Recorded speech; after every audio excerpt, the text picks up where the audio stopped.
Nos encontramos con la consejera de Economía y Hacienda, Kisi Chandiramani, para hablar sobre los presupuestos de 2023 y hacer un balance de este año. Kisi, ¿qué esperas de estos presupuestos? Bueno, lo primero que espero es que podamos aprobarlos el viernes en pleno, que afrontamos ya el último paso que necesitan los plenos, que es incorporar las enmiendas y las alegaciones que se han presentado a la propuesta inicial. Y espero que se ejecuten en su totalidad y que no queden partidas sin disponer. Eso significaría que haya alguna política, algún programa que no se ha podido ejecutar. Es un trabajo de consenso, primero entre todas las áreas de gobierno de la ciudad, en donde queremos poner el acento, ¿no?, en el próximo año, que además es un año bastante complicado, porque nos enfrentamos a dos campañas electorales muy importantes, a dos citas electorales muy importantes. Primero en mayo la cita de las elecciones locales y luego a final de año afrontaremos las elecciones generales. Con lo cual eso implica que va a exigir de todos nosotros, además de gestionar al menos hasta mayo lo ordinario de lo que tiene que ver con la propia ciudad, pues también preparar esas campañas. ¿Qué ha sido lo más difícil de llegar a estos presupuestos? Bueno, como siempre, lo más difícil es intentar llegar a un acuerdo final, ¿no?, donde todos veamos satisfechos al menos una parte de nuestras expectativas. En una primera parte, los servicios que están implicados, todas las sociedades municipales, los organismos autónomos, todos demandan tener más recursos para poder financiar los servicios públicos que gestionan y, bueno, pues poner esos límites siempre es difícil. Y luego, bueno, nos hemos sentado con todos los grupos políticos, salvo con Vox, como siempre digo, y con los grupos políticos, evidentemente, siempre hay cortesía, educación, respeto, pero dentro de ese respeto, esa educación y esa cortesía, pues siempre hay diferencias ideológicas y diferencias de dónde queremos poner el acento, como decía antes, en los diferentes programas de los presupuestos. Siempre que uno intenta llegar a un acuerdo, pues tiene que ser generoso, tiene que moverse de su planteamiento inicial y llegar a ese punto de encuentro. Y creo que en estos presupuestos y a lo largo de estos 3 años que llevo yo encargada de traer a pleno o llevar a pleno o conseguir esa aprobación definitiva de los presupuestos, lo que más cuesta siempre es tener esa generosidad por parte de todos, pero que aunque es difícil, yo creo que al final lo hemos conseguido. Creo que hay un principio que está siempre sobre la mesa y que a ninguno de los que participamos en las diferentes reuniones de trabajo se nos olvida, y es la necesidad de que Ceuta pueda tener un documento presupuestario viable para que esta institución pueda seguir funcionando con normalidad.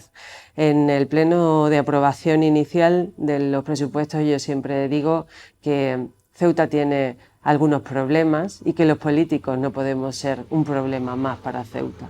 Y creo que ese principio de no ser un estorbo, un impedimento, un obstáculo al desarrollo de la ciudad, ese principio creo que los partidos políticos que apostamos por tener un presupuesto y no tener unos presupuestos prorrogados, bueno, pues al final invade nuestro quehacer y nuestra responsabilidad, y aunque tengamos la cita electoral de mayo, intentamos obviar todo ese ruido que tenemos a nuestro alrededor y centrarnos en lo importante.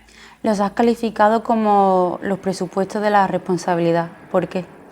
Pues fundamentalmente porque tenemos una cita electoral en mayo, ¿no? Y a todos los que nos dedicamos a lo público y a lo político, y sobre todo con todo el ruido que hay a nivel nacional ahora mismo, con todo lo que tiene que ver con la modificación de los delitos de sedición, malversación, el nombramiento de jueces en el Consejo General del Poder Judicial y también en el Tribunal Constitucional, pues todo ese ruido aquí también nos llega. También pertenecemos a partidos políticos y esto seguro que le sucede también al Partido Socialista de la ciudad de Ceuta. Intentar ponerse una carcasa, intentar obviar ese ruido que tenemos a nuestro alrededor y centrarnos en lo que creemos que es positivo para la ciudad de Ceuta. Ese ha sido nuestro principal argumento, nuestro principal principio, nuestro principal fundamento inspirador para que este documento venga a pleno. Hay que tener en cuenta que Ceuta es una ciudad donde el 51% del Producto Interior Bruto se basa en la administración pública, no solo la de la ciudad autónoma, sino también la de la Administración General del Estado. Por lo cual aquí es algo más que importante el tener un documento en el que empezar a trabajar a partir del día 1 de enero. Hay muchas partidas que caerían si no tenemos este documento, fundamentalmente las inversiones, de ahí depende todo nuestro sector de la construcción, pero no solamente eso, hay partidas muy importantes en el ámbito tecnológico que tan buenos resultados nos está dando en Ceuta que no podríamos poner en marcha. Y luego tendríamos todo nuestro sector terciario, todas las asociaciones que prestan una gran labor de apoyo a la gestión de servicios públicos de manera indirecta, pues todas esas asociaciones no podrían tener su propio presupuesto durante el año en el que no hubiera presupuesto a ejecutar.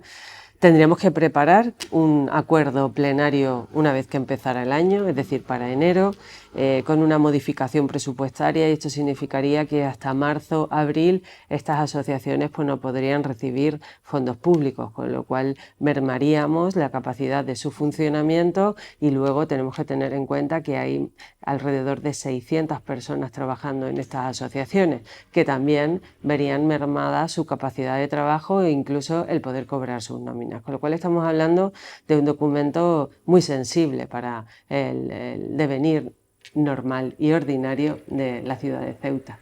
¿Y este documento sensible cómo se ha gestionado desde dentro, desde tu consejería? Bueno, esto se empieza a trabajar, nosotros en el mes de junio ya empezamos a trabajar con las diferentes áreas de gobierno, fundamentalmente con las consejerías, las sociedades y los organismos autónomos. Empezamos a pedirles información sobre cuáles son los presupuestos que ellos estiman que van a necesitar para el año siguiente. Les damos de fecha límite hasta el 31 de julio. Normalmente la semana de feria y la semana después de feria suele ser en Ceuta un poco más tranquila, pero una vez que nos incorporamos el 17 de agosto empezamos ya a reunirnos con los grupos políticos de la Asamblea. Empezamos a reunirnos muy pronto porque luego, una vez que el acuerdo se alcanza y ya tienes una mayoría para poder aprobar inicialmente el presupuesto, hay un íter procedimental de documentación, de preparación de informes, de aprobación en cada una de las sociedades municipales, que llevan varios días, sus convocatorias tienen que hacerse con la preceptiva antelación. Luego, una vez que tienes el documento ya consolidado, el de la ciudad, sus consejerías, con sus programas, sus memorias, los informes de la intervención, informes jurídicos, con todos los informes y todos los consejos de administración de las sociedades celebrados, todo ese documento consolidado se eleva a Consejo de Gobierno. Pasa por Consejo de Gobierno, el Consejo lo eleva a pleno y de la celebración de un acto al otro tiene que pasar una semana. Con lo cual los plazos se te van y hay que empezar a trabajar pues eso, a mitad de año para poder tener el 1 de enero un documento presentado y puesto en funcionamiento. ¿Qué balance harías de este curso político ahora que quedan escasos días para que finalice el año? De esta legislatura yo diría que ha sido una legislatura tremendamente difícil y complicada. Hemos tenido varias crisis a las que hemos tenido que hacer frente. Además, crisis a las que nunca antes nos habíamos enfrentado, ni Ceuta ni ningún lugar del mundo, ¿no? Nosotros empezamos octubre del 19 con el cierre de la frontera a los productos ceutíes. Eso significa que se nos cayó la recaudación del IPSI un 40%, es decir, y no lo digo por la pérdida de recaudación, que en el caso del ayuntamiento está compensada por parte del Estado, lo digo por cómo eso afectaba a nuestros empresarios. Es decir, que traían un 40%, se importaban a Ceuta un 40% menos de cosas porque la frontera estaba cerrada. Esto ya en noviembre vimos que el bajón en esa recaudación fue muy importante y estábamos a la expectativa de ver cómo esa caída tan importante de la recaudación y del cierre de la frontera, cómo eso iba a tener su impacto en el empleo. Date cuenta que el comercio en Ceuta representa aproximadamente, y te he tuteado, discúlpame, representa el 30% de nuestro Producto Interior Bruto. Entonces, ver cómo ese cierre fronterizo iba a afectar a nuestro empleo era muy importante. Además, siempre hemos tenido voces, y seguro que las recuerdas, de cuando se cierra la frontera, Ceuta se viene abajo. Siempre ha sido la frase, y ese era uno de nuestros temores. Luego llegó la pandemia y todo lo que hemos sufrido, el cierre empresarial de todas nuestras pequeñas y medianas empresas, de todos los autónomos, el cierre que supuso durante tanto tiempo, durante casi 3 meses, el confinamiento de la población, y luego la apertura gradual que hemos ido teniendo durante el año 20 y el 21. Esa pandemia significó trabajar a marchas forzadas para poner en funcionamiento un paquete de ayudas económicas que primero ayudase a las familias y segundo que ayudase a nuestro tejido empresarial. Si la pandemia se decreta el 14 de marzo, nosotros el 20 de abril ya estábamos aprobando en el Pleno de la Asamblea, el primer pleno telemático que se celebró en la ciudad de Ceuta, un paquete de medidas de refinanciación de nuestra deuda para obtener recursos extraordinarios y convocatorias para el Ceuta Resiste, el Ceuta Resiste Más y el Ceuta Resiste ERTE. Aproximadamente más de 16 millones de euros puestos al servicio de la empresa. Pero es que además en esa misma fecha, el día 20 de abril, estábamos aprobando en pleno 6 millones de euros extraordinarios para atender ayudas puntuales en el área de servicios sociales. Y también estábamos apoyando y aprobando un paquete de medidas para comprar material sanitario en esos momentos donde estábamos todo el mundo peleándonos por una mascarilla. Aquello fue vertiginoso y además sin saber muy bien si las medidas que estabas adoptando iban a tener resultado en la sociedad, ¿no? Porque nunca nadie se había enfrentado a una pandemia de este tipo y a un cierre y a un confinamiento como el que estábamos teniendo, además con ese dolor tan inmenso que estaban sufriendo las familias por la pérdida de sus seres queridos. Aquello fue terrorífico y yo siempre decía en aquellos momentos, por favor, vamos a volver a la normalidad, porque no recuerdo que esta administración haya trabajado tanto y con tantas incertidumbres hasta la fecha. Y yo ya tengo la suerte, el honor de haber podido representar a la ciudad desde el año 2003 aproximadamente. Pero es que luego no se queda ahí la cosa, sino que tenemos la crisis migratoria de mayo del 2021, que significó un antes y un después en las relaciones con Marruecos. Tuvimos el alma en vilo, siempre lo dice el presidente, temimos por la integridad territorial de nuestra ciudad, no sabíamos qué iba a pasar con nosotros. Aquella noche fue muy difícil. Estábamos todo el gobierno en el Palacio de la Asamblea. Yo llegué a casa a las 3 de la madrugada y mi pareja y mi hija estaban en casa. Me preguntó qué ha pasado, qué va a pasar. No sé qué va a pasar. Fue determinante que viniera el presidente del gobierno, yo creo, y que se hiciera esa foto en la frontera con la Guardia Civil. Decía todo sin ninguna palabra, ¿no? Y es que esta frontera es España y aquí estoy como representante del Estado para defender las fronteras de nuestro territorio. Y aunque el señor Sánchez no es de mi color político, le tengo que agradecer ese gesto porque creo que fue determinante en un intangible para los ceutíes, y es la confianza en que este territorio tiene mucho futuro, mucha esperanza, y todos los que trabajamos para Ceuta le ponemos mucho empeño en que esta ciudad tenga mucho futuro y que los ceutíes tengan confianza en que esto va a salir adelante. Terrible fue la crisis migratoria, pero no termina ahí la cosa, y en febrero de este año tenemos la crisis de Ucrania, la invasión de Ucrania, y todavía tenemos esa guerra en las puertas de Europa. Eso ha afectado a la inflación, a la crisis energética, y bueno, vamos sorteando los diferentes pasos las diferentes crisis que hemos tenido. Y se cierra el círculo con la crisis institucional a la que nos aboca Vox cada cierto tiempo, ¿no? Con esos insultos, esa forma de entender Ceuta, o esa forma de entender o de querer obligar a los ceutíes que aquí vivimos de vivir de la determinada manera que ellos quieren que vivamos. Ellos quieren que la mitad de la población ceutí vivamos como ellos digan, vivamos nuestra religiosidad y nuestra cultura como ellos digan. Y esa es la crisis, yo creo, que puede afectar a los cimientos de nuestra ciudad y puede dejar esto en tierra quemada, porque cuando uno toca el alma de la gente, toca lo más interno, lo más profundo, y eso es extremadamente peligroso.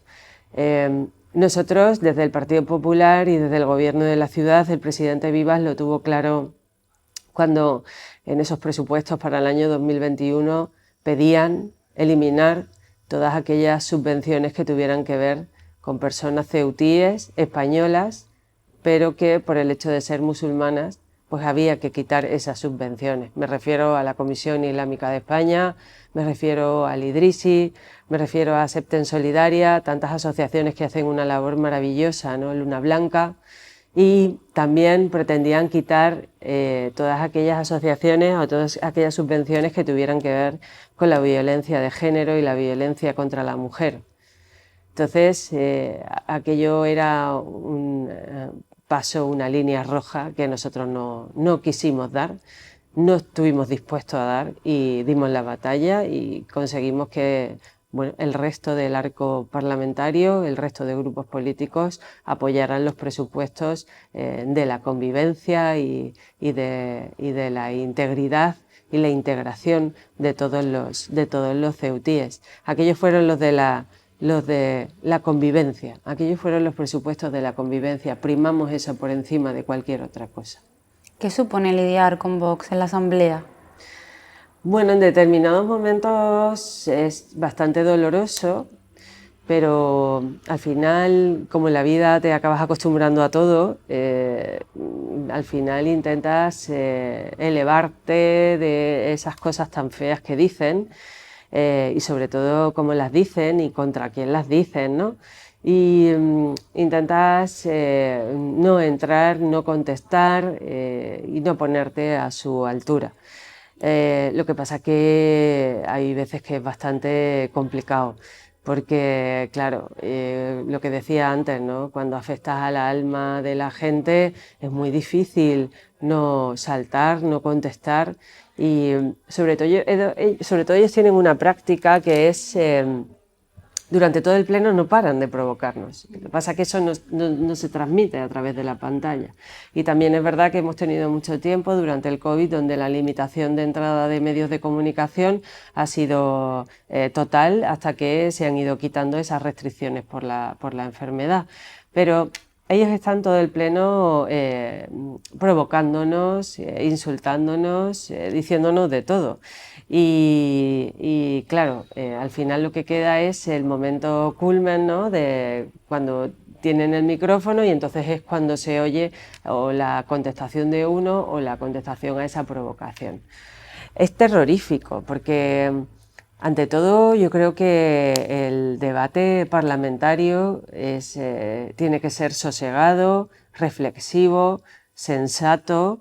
Tenemos en nuestras manos el devenir de una ciudad como Ceuta, una ciudad que no es nada fácil de gestionar porque somos un territorio fronterizo, sin recursos naturales, sin suelo para el desarrollo económico, industrial o de vivienda, que tenemos muchas carencias y problemas de envergadura suficiente para no estar todo el día a la gresca, peleándonos y insultándonos, ¿no? Yo creo que es posible hacer un debate político con altura, con capacidad de crítica, sin tener que llegar a esos espectáculos bochornosos que lamentablemente hemos dado en estos años, y desde aquí yo quiero disculparme ante todos los ciudadanos porque creo que los ceutíes no se merecen este nivel. Y Kisi, como mujer india, ha sido objeto del discurso racista de Vox. ¿Qué mensaje le mandarías a la población ceutí que se siente identificada por esos insultos, que esa 50% de la población que no es ellos, que no consideran españoles, pero sí lo son? Por supuesto, lo son absolutamente. Yo, en mi caso, mis bisabuelos son los que emigraron de la India y mis raíces son las que son. Yo me siento absolutamente orgullosa de ellas. Yo soy lo que soy por mis antepasados, por mis bisabuelos, mis abuelos, mis padres. Ahora yo y mi hija, que además va al mismo cole que iba yo cuando era pequeña, y a ese mismo cole iba mi madre. O sea que no tengo que justificarme y no tengo que demostrar absolutamente nada ante esas palabras necias y malsonantes e insultantes de este grupo político. Pero sí que hay veces que hay que explicar que esas palabras que dicen son dolorosas. Hay gente que te dice, no, pero si lo hacen porque es una pose, no, si lo hacen porque quieren enfadarte. No es cuestión de una pose o de que quieran enfadarme, es que me están insultando y eso no, los ceutíes no lo podemos permitir, todos los ceutíes, seamos de la religión que seamos, de la cultura que seamos, nos llamemos como nos llamemos, ningún ceutí debe permitir que ese grupo político tenga la voz que tiene, porque ¿qué es España sino la mezcolanza de culturas? ¿Qué es la riqueza de un país sino este cruce de personas que hemos tenido en España a lo largo de los siglos? ¿Qué es Ceuta sino un cruce de caminos, y donde nuestro himno lo dice, ¿no? Todo el que llega a sus playas encuentra aquí su hogar? Pues eso es Ceuta. ¿Por qué lo quieren cambiar ahora? Yo nunca he sentido el racismo en Ceuta, nunca. Es más, siempre he presumido de que los ceutíes llevamos en el ADN el saber convivir y que somos un ejemplo de sociedad para el mundo, hasta que han llegado ellos a la asamblea. Hay frases que son absolutamente hirientes, que se han dicho en la asamblea contra los musulmanes, contra los hindúes, contra los judíos, y no entiendo una persona que quiera obligar a otra a vivir su cultura como ellos digan. Igual que ellos son los que tienen el derecho a repartir el carnet de español y quien tiene el DNI español, igualmente quieren obligarnos a vivir como ellos digan. Eso es inasumible, porque yo no voy a renegar absolutamente nunca de sentirme orgullosa de dónde soy y de dónde vengo y de mis antepasados y de mi familia. Por otro lado, Kisi, ¿por qué es un nicho tan importante el sector tecnológico en Ceuta? ¿Por qué esa importancia? ¿Qué ha supuesto para la ciudad? Pues yo creo que nos encontramos ante la revolución industrial que se produjo en el siglo XIX, estamos ante la revolución tecnológica que se está produciendo en estos años. La COVID nos ha ayudado en este sentido, porque se ha producido un avance tecnológico de 6-7 años, nunca antes, lo decía, ¿no? Un pleno telemático, eso no lo podíamos imaginar nunca, ¿no? Y lo hicimos. Y ese avance creo que significa un avance de toda la sociedad.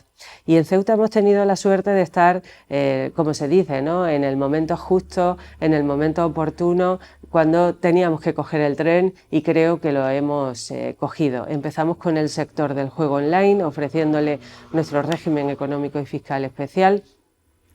Pero en Ceuta se vive tan bien que todas las personas que han venido a trabajar en el sector del juego online nos reconocen que somos una ciudad, y los ceutíes somos hospitalarios, somos sensibles a las personas que vienen de fuera, que han sentido mucho calor, que se han sentido muy a gusto, muy confortables, muy cómodos a la hora de poner en marcha sus empresas, y eso ha significado que tengamos más de 500 empleos directos en estos momentos, y que tengamos más de 50 empresas de juego online ya instaladas en Ceuta, con nombres y apellidos y con dirección efectiva de trabajo.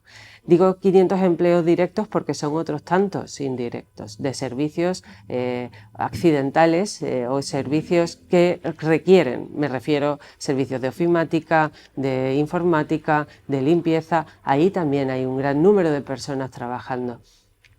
Y más de 6.000 metros cuadrados de oficina alquilados. Ahora nos faltan oficinas y estamos trabajando en incrementar el número de metros cuadrados de oficina para que puedan instalarse.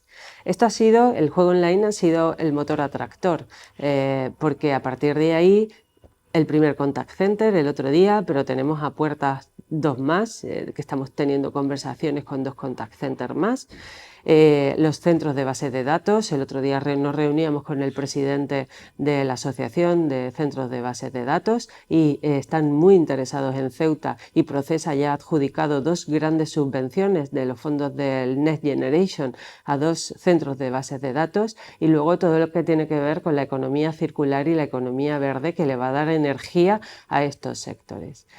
Yo creo que construir un sector económico nuevo, absolutamente nuevo, desde cero, en un territorio como Ceuta, en tan poco tiempo y con esas expectativas de crecimiento, creo que tenemos que seguir en el tren, pero tenemos que seguir trabajando en este tren.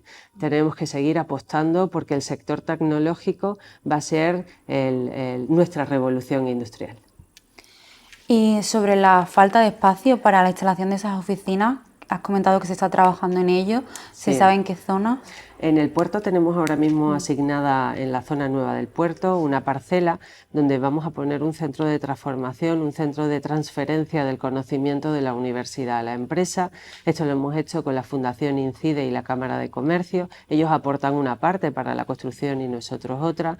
Y luego estamos intentando reconvertir aquellas naves que están en la zona del puerto que ya no tienen un uso. Las estamos ayudando a que reinviertan, recanalicen su trabajo, su actividad hacia este sector tecnológico. Y luego teníamos muchas oficinas en el centro de la ciudad que ya están casi todas ocupadas por estas empresas de juego que han venido. Nosotros, además, nos consta que hay operadores privados, constructoras privadas, que quieren construir en el pleno centro de la ciudad oficinas, edificios que tienen, en vez de destinarlos a vivienda, destinarlos a oficina. Espero que pronto podamos tener nuestro Plan General de Ordenación Urbana aprobado en el primer trimestre del próximo año, y eso significa también un revulsivo importante para el sector construcción. Otro hito importante que se espera para el año que viene es la aduana comercial. ¿Qué esperáis de ella? Bueno, yo espero un salto cualitativo en nuestro sector comercial. Era una demanda que teníamos los ceutíes desde hace mucho tiempo. Tenemos que esperar para ver las condiciones en las que se va a abrir. Creo que se están produciendo ya unas obras para poder adaptar la frontera a esa aduana comercial. Y por qué no soñar con ser sede de esas empresas que trabajan con un pie en Europa y otro en África. Tener la seguridad jurídica de Europa estando ubicados en África creo que es de un potencial enorme para que estas empresas puedan venirse a trabajar a la ciudad. Vamos a trabajar en ese sector a partir de que sepamos en qué condiciones se va a abrir. ¿Y cómo se trabaja desde la Consejería de Economía y Hacienda para retener el talento joven en nuestra ciudad? Pues mira, el sector tecnológico nos ha dado la oportunidad, porque nosotros la estrategia que planteamos con todas las empresas que vienen es: díganos usted qué personal necesita, que yo se lo voy a capacitar, yo le voy a dar una ayuda a la gente joven para que se capacite en ese sector, incluso con formación profesional, y usted se va a comprometer a contratarme de ese personal que yo le he formado un número clausus de personas. Por ahí es una de las mejores formas de arraigar talento. No solamente para que trabajen en estas empresas de juego, sino también para que puedan formar su propia empresa. Y para eso tenemos el Open Future, que es la instalación que tenemos en el ángulo. Allí ya se han creado 25 empresas, están ahora mismo en aceleración o en creación. Ahí los apoyamos con otros talentos que les dicen cuál puede ser el camino más corto entre dos puntos, ¿no? Para ellos crean la empresa y quieren llegar a unos objetivos determinados, pues en el Open Future les ayudamos y les guiamos hacia ese punto objetivo. Ya hay 25 empresas que se han creado, 25 startups, y las posibilidades de crecimiento son enormes. Y además hay una cuestión importantísima, y es que nosotros queremos que ese talento se quede en Ceuta o que venga de otro territorio, no me importa. Es fundamental para desarrollar Ceuta tener talento y aprovechar también la oportunidad que nos da nuestra cercanía con el Parque Tecnológico de Málaga. En Málaga hay 25.000 puestos de trabajo, más de 700 empresas tecnológicas ya instaladas. Ayer creo que se ha creado un consorcio para la gestión de ese parque tecnológico y nosotros tenemos muy buenas relaciones con ellos. Pues es que ellos tienen ya todo el conocimiento desarrollado. Hay que ir allí y aprender y copiarlo. El Open Future se produjo en Ceuta a raíz de que se produjo una visita del presidente Vivas al Parque Tecnológico con el alcalde de Málaga, y el presidente Vivas dijo: yo quiero lo mismo para Ceuta. A partir de ahí empezamos a trabajar en los pliegos técnicos, en las licitaciones necesarias para que ese proyecto del Open Future se instalara en la ciudad. Hay un abanico enorme de sectores en los que trabajar. El e-gaming es otro sector, las ligas profesionales de e-gaming. Ahora con el Mundial hemos podido ver que el fútbol atrae mucha gente, pero nuestro seleccionador nacional sabía también que gran parte de los seguidores del fútbol y de la juventud ceutí se comunica a través de las redes sociales. Ahí también hay una parte muy importante del sector, que por qué no traer a todas esas empresas que están detrás de todos estos movimientos que se están produciendo ahora. ¿Y cómo está recibiendo la juventud el Open Future? ¿Se anima a participar? Bueno, pues hemos abierto 4 convocatorias y las 4 se han llenado, con lo cual eso significa que ofrecemos un buen servicio y que somos capaces de arraigar ese talento. En Ceuta tenemos buenas conexiones con la península, hay 3 cables de conexión de fibra con la península y eso es fundamental. El cable eléctrico en el año 25 tiene que ser una realidad y así está previsto en el Plan Estratégico del Estado, y tenemos mucha gente joven. Nuestra pirámide poblacional es ancha por abajo, como siempre ha sido lo normal en España, y a toda esa población joven hay que ofrecerles puestos de trabajo. Creo que se los estamos ofreciendo con estos sectores tecnológicos, y sobre todo la oportunidad de formarse, porque a cuanta más formación tenga la gente, nuestra gente joven, menos situación de exclusión social tienen. Si uno se va a las cifras de paro, cuanta más alta es la cualificación de la persona, menos probabilidades de acabar en las listas del paro tiene, más posibilidades de su desarrollo personal y profesional, porque lo mejor que tiene una sociedad desarrollada como Ceuta es que el mejor ascensor social es la educación, y tenemos que concienciar a los papás y tenemos que concienciar a nuestra gente joven de que tiene que formarse. Y por último, Kisi, ¿qué deseo le pide al 2023? Pues mucha salud para todos los ceutíes y un año próspero y lleno de luz y de buenas noticias para la ciudad de Ceuta. Muchas gracias. Y si me permites trasladar mi pésame a la familia y a los amigos del pequeño Mohamed, y sobre todo que Dios ayude a esos papás a superar este duro trance. Gracias. A vosotros.